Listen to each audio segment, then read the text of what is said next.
Hello everyone, I'm Kat. I'm a New York City Parks environmental educator here at the Staten Island Greenbelt, and we're going to talk today on this Nature Bite about different kinds of invasive species that we can find here within the Greenbelt and actually all over Staten Island. What is an invasive species? So an invasive species is a species that is non-native and harmful to its current environment. So invasive species can be any kind of living organism. They can be plants, fish, insects, fungus, anything. So ultimately, invasive species have extremely negative effects on their non-native environments because simply they just disrupt the harmony in the existing ecosystem. Invasive species also tend to reproduce quickly and spread quite aggressively, hence their term, invasive. So here we see a lot of Japanese stilt grass, which is a common invasive species here in Staten Island, particularly in the Greenbelt, but also all throughout the borough. So we're going to talk about how exactly did these species get here if they're not naturally native in this environment.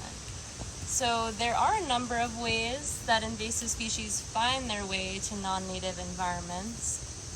But the most common is through trade. So the majority of the goods that we purchase usually come from other places in the world, and these are shipped to us in different kinds of shipping containers and can carry with them these uninvited species.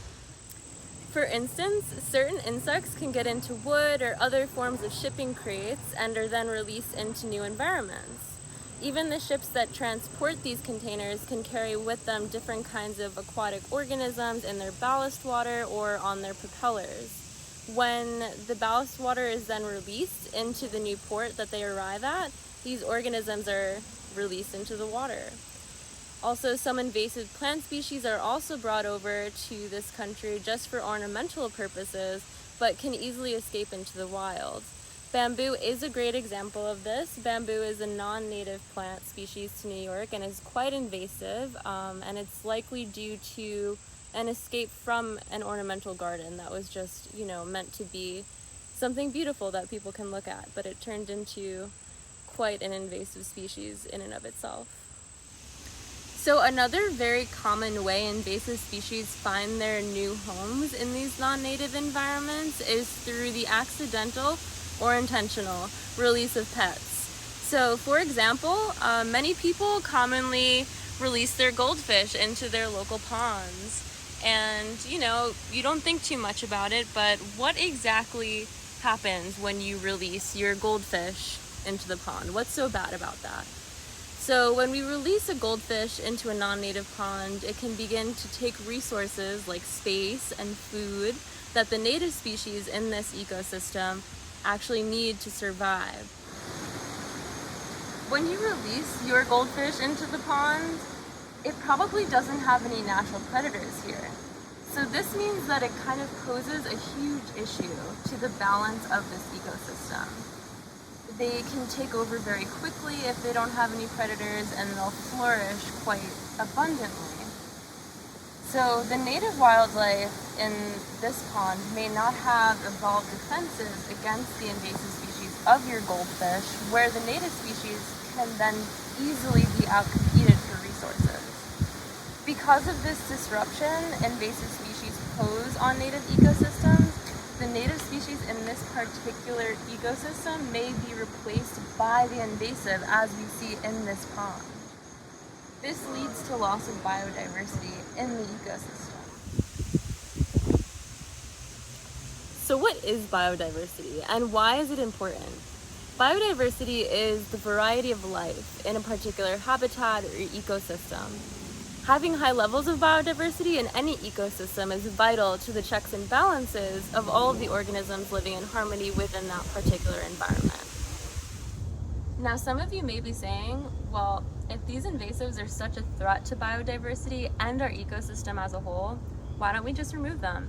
Well, removal of invasive species isn't always as easy as it may seem. Certain invasives have specific characteristics that make them extremely difficult to remove and control.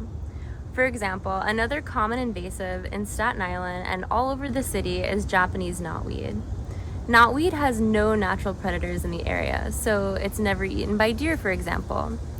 It also has roots that grow horizontally rather than vertically, making true removal very difficult. Because of this intricate root system, the knotweed was actually originally brought here and used as an erosion mitigation and bank stabilization technique by the Army Corps of Engineers many decades ago to keep the Bronx River from eroding into the nearby highway. However, now it's known that the knotweed is extremely invasive. The initial efforts of removing the knotweed was very unsuccessful due to its root system. Whoever is removing the knotweed would have to ensure that they dig all the way into the ground, perhaps for miles, to retrieve the entirety of the roots, including all of the plant's rhizomes. If all of the roots of the knotweed are not fully extracted, it's likely that the plant will continue to grow and pop up elsewhere, even through pavement, because of the truly incredible density of its rhizomes, making full removal nearly impossible. So what can you do about invasive species in your area? Well, the best thing you can do is learn about them and be aware of all the different kinds of invasive species in your area and be sure not to bring any more in. You can make an extra effort to clean off your shoes when you go hiking, and if you fish, you can make sure that you use native bait when you go fishing. There's also many kinds of volunteer opportunities for removing invasive species, such as the Greenbelt Conservation Corps Work Outside Wednesdays, where we actually go into the Greenbelt and remove invasive species.